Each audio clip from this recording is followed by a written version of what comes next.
Good afternoon. Good to see all of you.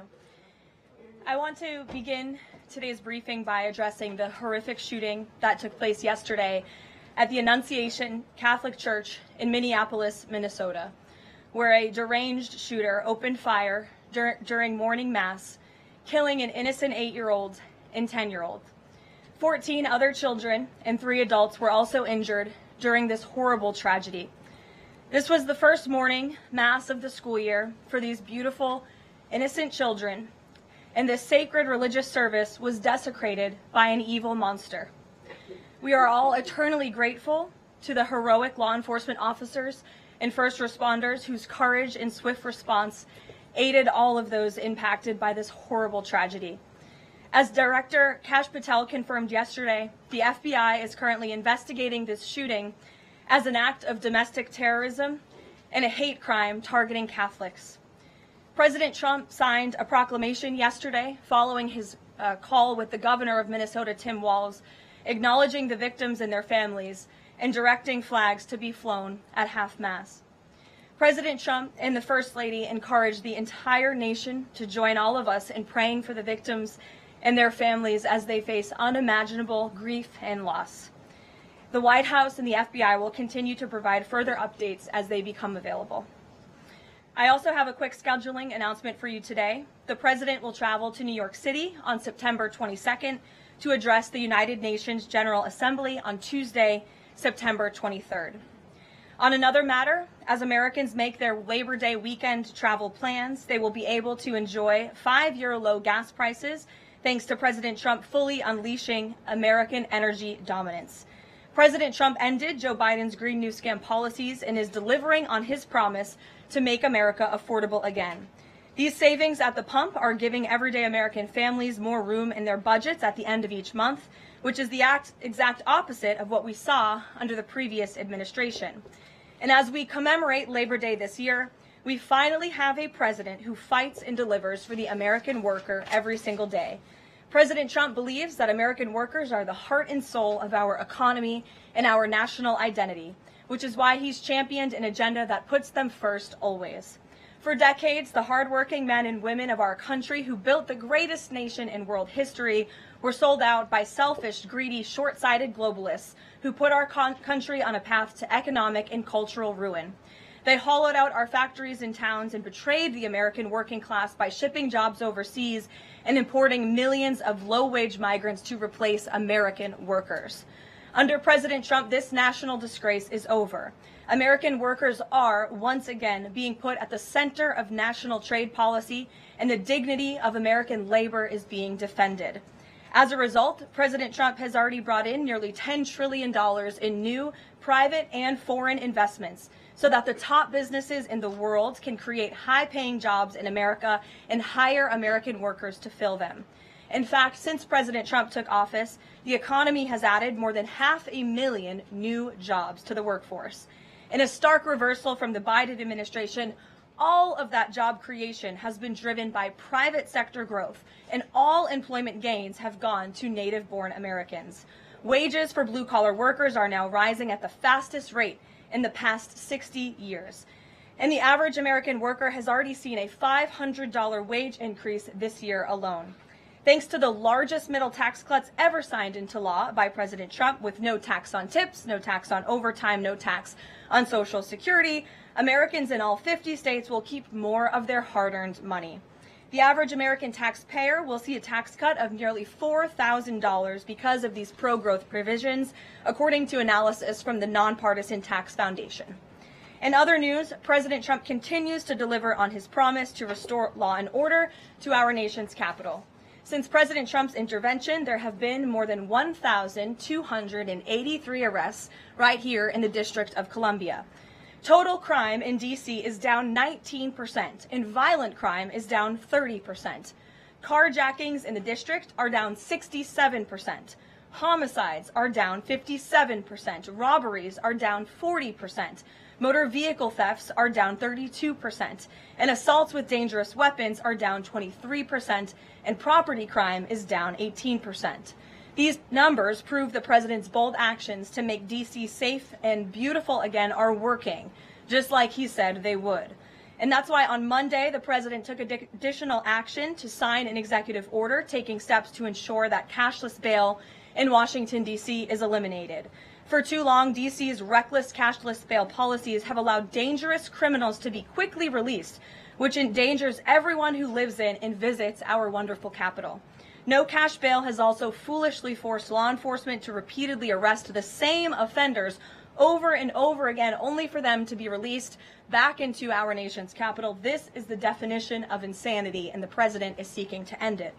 He also signed a separate executive order addressing the crime emergency in D.C. by instructing the National Park Service to hire additional United States Park Police officers to support public safety, and directing the U.S. Attorney's Office for D.C. to hire additional prosecutors to focus solely on violent and property crimes.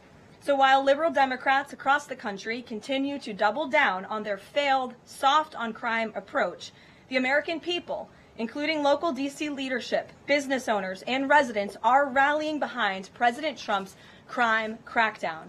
According to new polling, 81% of Americans say crime is a major problem in large cities across the country. And a clear majority of Americans believe the president's actions are justified and necessary to reduce crime in these cities. Indu Bhatia, who runs a liquor store a half-mile from the White House here just down the street, is one of those Americans who are grateful for President Trump's public safety push. Indu recently told the New York Post that her store was robbed so many times that they had to spend exorbitant sums of money on security, jeopardizing her family's financial future.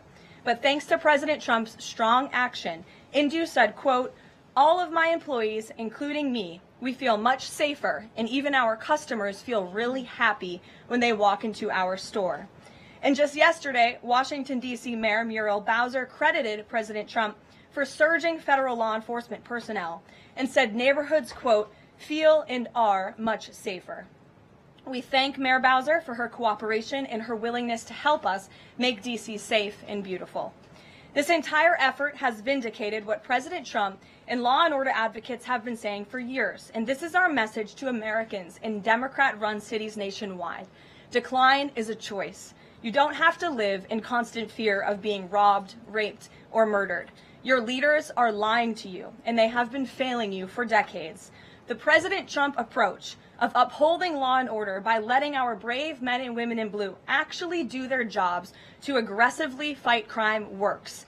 In just a few weeks, President Trump has done more for D.C. residents than Democrats did in 50 years. And this can be replicated in other crime-ridden cities across the nation. As President Trump has said, all of these elected officials in charge have to do is pick up the phone and ask for the president and the federal government's help. President Trump doesn't care if they are a Republican or a Democrat leader. He wants Americans to be safe and for every law-abiding American citizen across the country to be able to thrive in their city and in their community. With that, I'll take questions. Here in our new media seat today, we have social media influencer, content creator, Brandon Tatum. Brandon, thank you so much for joining us today. Why don't you kick us off? Well, Caroline, thank you so much for having me. I really appreciate it. And on behalf of everybody that follow me, the millions of people that follow me, I want to say thank you for making the sacrifice and dealing with some of the most disingenuous people on planet Earth at times. I have two questions. The first question is associated with the shooting that occurred the other day. And I want to ask the question of, we know that it's not a gun thing. Any rational person knows it's not a gun thing. We know it's a mental health issue. So I want to know from you, what is President Trump and the White House going to do to address mental health issues around the country associated with these shootings? And the second thing is Chicago. You know, anybody with, and I say, with a connected brainstem knows that Chicago's crime is out of control. And young black men are getting killed, laying dead in the middle of the streets every single day in Chicago. No president has addressed any of these issues. And so what is the White House going to do to address issues in their capacity to deal with the conflict and violence in Chicago? Sure. Well, to your first question about this shooting in Minnesota, right now, the administration is focused on helping the people of Minnesota. It's been less than a day, of course, since this tragedy happened. We have federal law enforcement on the ground assisting local law enforcement. This investigation is ongoing. There's still a lot of facts to understand about these circumstances, and so we're going to continue to do that. As for Chicago and cracking down on crime, it is a priority of this administration to ensure that American cities are safe again, and I'm so glad that you brought up the crime in Chicago, because we've been seeing the governor of Illinois parading out there saying that there's nothing wrong with Chicago. It's a great place to live. There's no crime there. He doesn't need President Trump's help. Well, I think the residents of Chicago beg to differ, and the statistics beg to differ. And I'll just share a few of those statistics with all of you. For 13 consecutive years, Chicago has had the most murders of any U.S. city. This is J.B. Pritzker's legacy, by the way. For 7 consecutive years, Chicago has had the highest murder rate among U.S. cities with more than 1 million people. In 2024, just last year, Chicago's murder rate per capita was 3 times higher than Los Angeles and nearly 5 times higher than New York City. That's more than double the murder rate in Islamabad and nearly 15 times more than Delhi. Out of Chicago's 147,899 reported crimes this year, that's how many crimes have been reported in Chicago since January 1st. There have only been arrests in 16% of them. These numbers are unacceptable. There have been more illegal guns recovered in Chicago than in New York City and Los Angeles combined. The number of reported motor vehicle thefts last year was more than double the number in 2021. And Chicago has also, just like DC, come under scrutiny over discrepancies in its homicide data reporting. So as bad as these numbers are, perhaps they are even worse. And this is Governor Pritzker's legacy. He should put politics aside. He should pick up the phone and call this president, who would be more than happy to do right by law-abiding American residents in the city of Chicago, and we hope that he will. Gabe, and thanks for being here, Brandon. Gabe. Caroline, thank you so much. First on the firing of the CDC director. First, sure. Who will replace her? And then also, overnight the White House said that she did not align with the president's agenda. Dr. Menard's attorneys say that she refused to rubber stamp unscientific, reckless directives and fire dedicated health experts. What specifically did she do wrong? Look, what I will say about this individual is that her lawyer's statement made it abundantly clear themselves that she was not aligned with the president's mission to make America healthy again. And the secretary asked her to resign. She said she would, and then she said she wouldn't, so the president fired her, which he has every right to do. It was President Trump who was overwhelmingly reelected on November 5th. This woman has never received a vote in her life, and the president has the authority to fire those who are not aligned with his mission. A new replacement will be announced by either the president or the secretary very soon.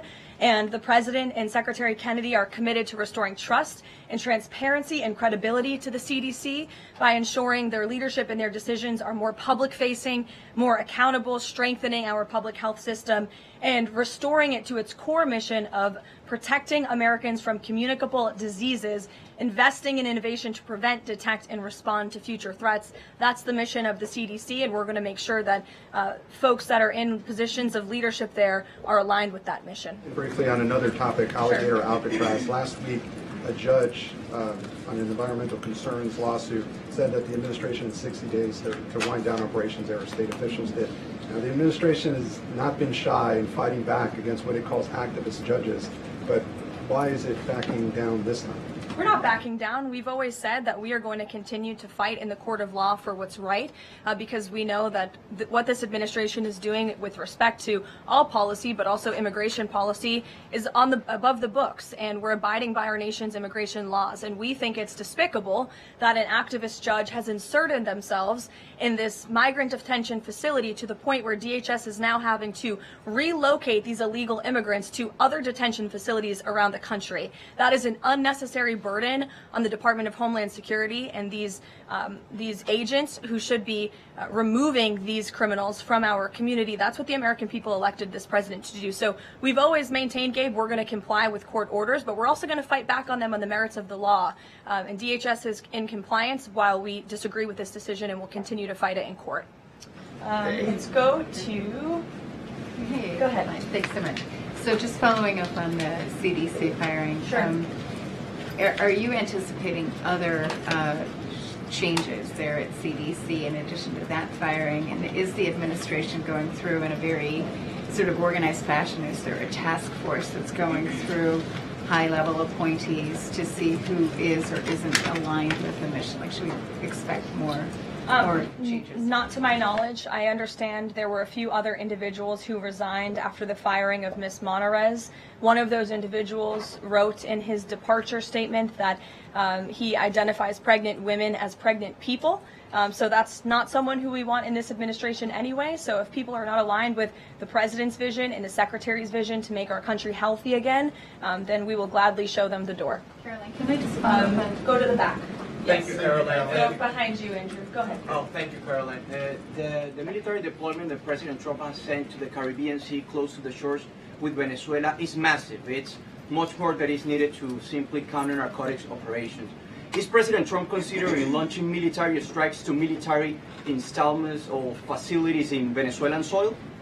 I won't get ahead of the president with respect to any military action or questions about that ever. But what I will tell you is that many Caribbean nations and many nations in the region have applauded the administration's counter-drug operations and efforts, and the president is prepared to use every element of American power to stop drugs from flooding into our country and to bring those responsible to justice. And as I've said from this podium before, the Maduro regime is not the legitimate government of Venezuela. It is a narco-terror cartel. Maduro is not a legitimate president. He is a fugitive head of this drug cartel. He has been indicted in the United States for trafficking drugs into our country, and it is the utmost responsibility of this president and this administration to prevent the illicit flow of drugs into our country and to protect citizens from those deadly poisons.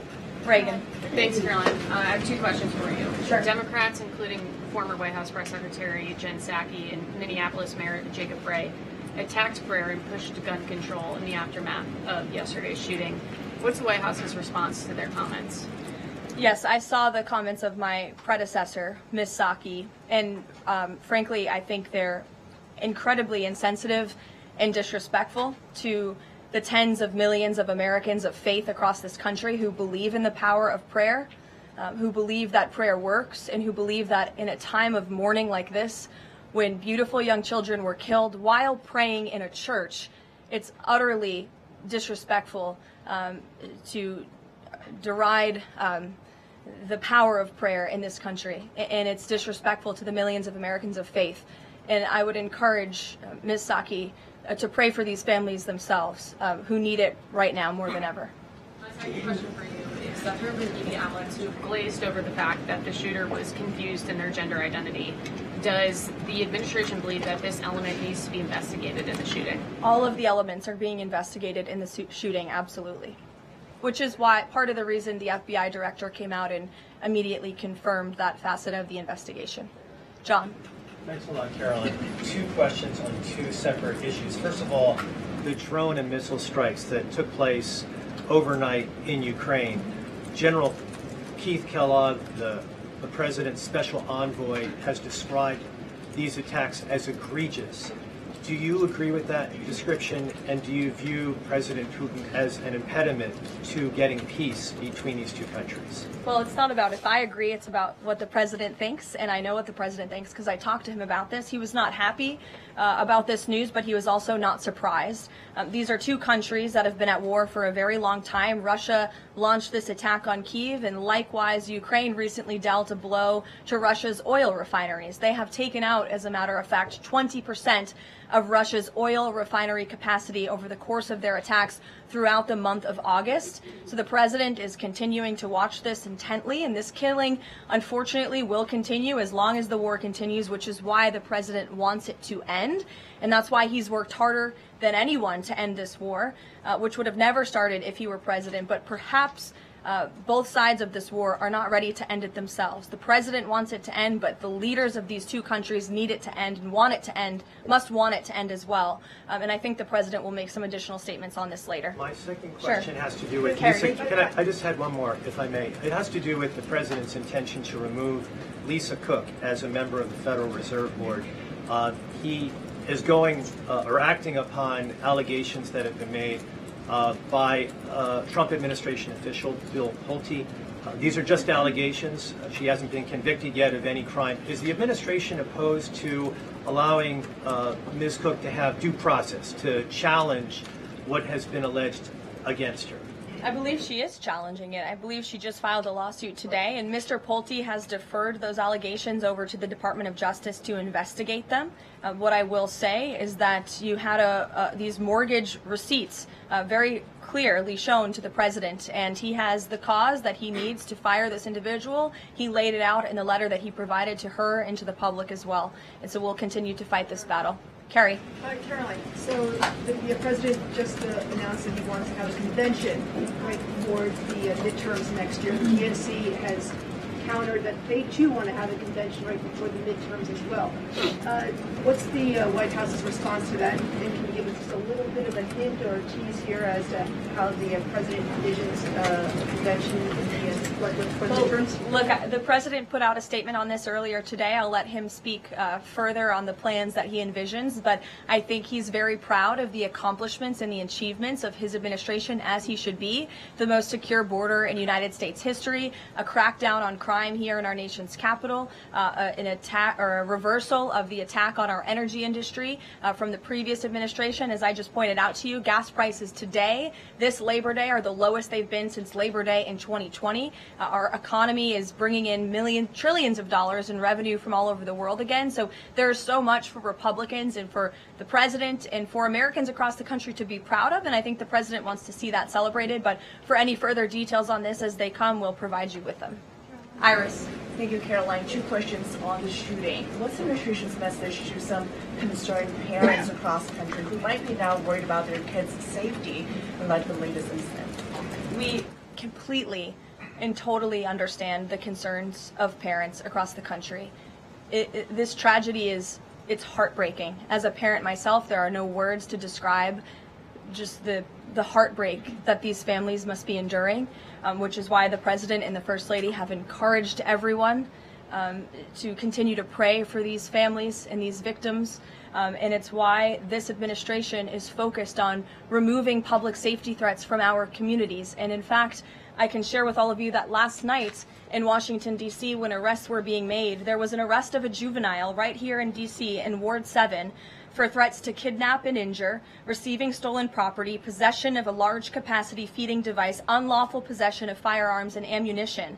A search warrant was executed, 7 firearms were recovered, and the juvenile was arrested after an investigation was initiated based on social media posts allegedly threatening violence towards a school.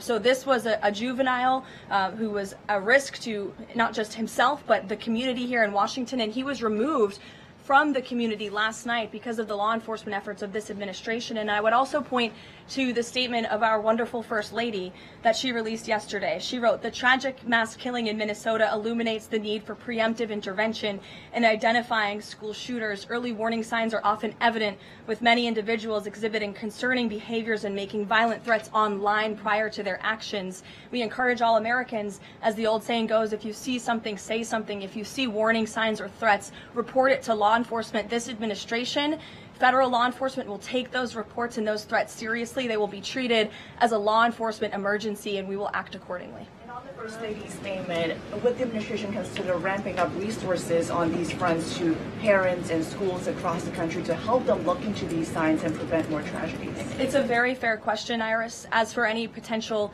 future policy decisions or funding questions, it's just been over 24 hours since this tragedy occurred. Right now we're focused on the FBI and their investigation and uncovering all the facts, and we'll leave those very important policy discussions to another day. Thank you. Go ahead. Megan.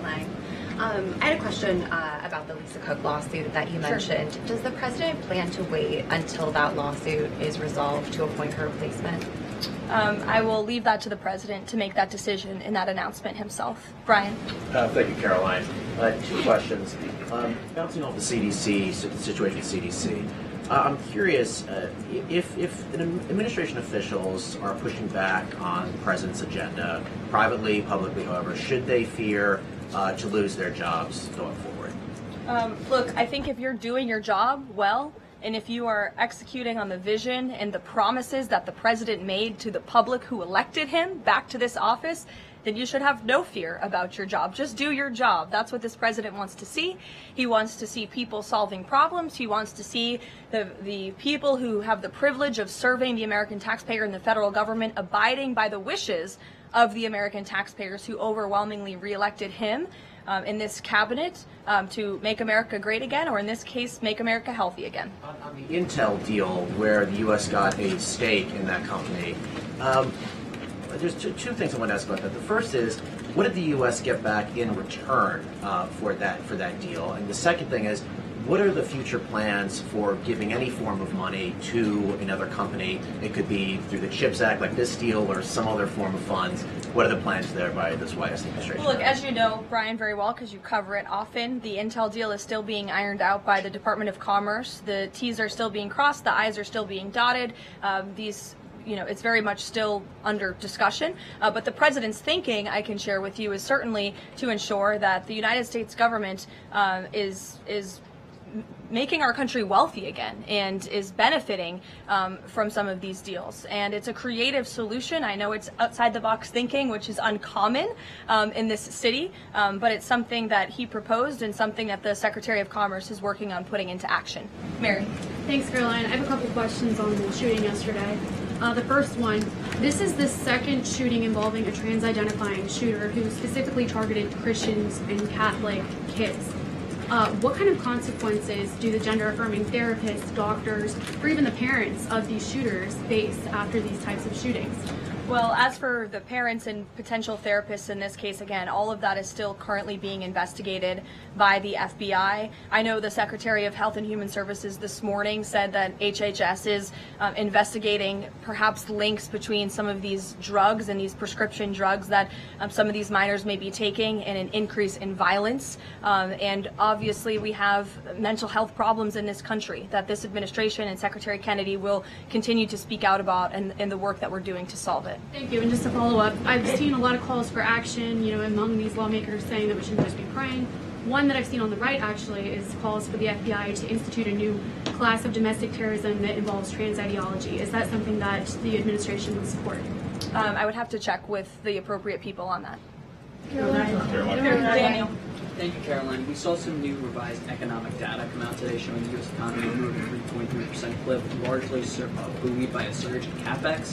What's the White House reaction to this, and is this sort of the president's vision beginning to come to life after the Big Beautiful Bill was passed in July? Yes, I mean, look, we did say that once the Big Beautiful Bill was signed into law, we're going to see the effects of this massive pro-growth piece of legislation. As I laid out for you as we head into the Labor Day weekend, there's many positive economic indicators that the American people can be hopeful about. But don't forget, we are reversing 4 years of reckless spending from the previous administration, of slamming regulations down the throats of American business owners and consumers across the country. But the administration is working very hard to unravel all of that and to ensure that small business owners and workers are thriving and that they have more money in their own pockets to spend. Thank you. Thanks so much, Caroline. Back on the CDC, there was reporting that some of the initial problems between RFK and the CDC director stemmed from miscommunications or differences on vaccine policy. So I wonder if you could just say whether or not the president believes that the COVID vaccine should be available to and covered by insurance for all Americans, regardless of age and pre-existing conditions. What I will tell you is that the FDA recently revoked the emergency use authorizations for 3 COVID vaccinations while simultaneously greenlighting 4 new COVID-19 vaccines with 2025 and 2026 formulas. The reason for the revocation of that emergency use authorization is because obviously the COVID pandemic and the public health emergency is over. But just to correct the record, because there's been a lot of misinformation on this, the FDA's decision does not affect the availability of COVID vaccines for Americans who want them. We believe in individual choice. That's a promise both the president and the secretary have made, and it's a promise they have now delivered on. Question, if I could, Caroline. Question, if I could. Sorry. I wonder if you could answer why the president hasn't acknowledged the shooting at CDC headquarters that took place earlier in August, where a police officer was killed, and it was reported that the motivation for the shooting was somebody who was really unhappy with the effects of the COVID vaccine. We absolutely were very much aware of that shooting. The Secretary of Health and Human Services put out a statement immediately. He was in touch with the CDC, and he actually traveled to Georgia to assess the situation and to mourn with the people who work in that building there. So. Caroline. Go ahead.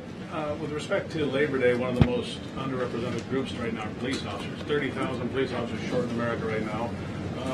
To Brandon's question, 1,300 short in Chicago, 3,000 short in New York, 500 short here in Washington, D.C. What can the White House, what can the President do to help recruitment of police officers who've done well with the military and Border Patrol? What can be done to be more police officers on the streets of America?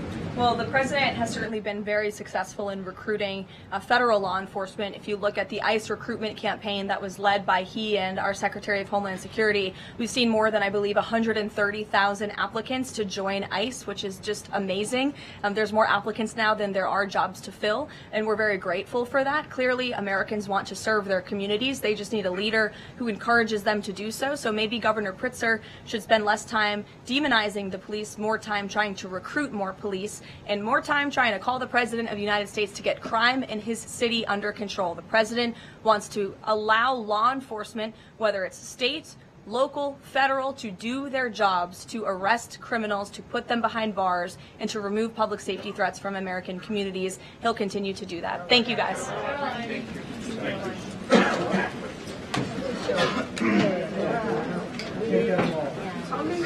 you.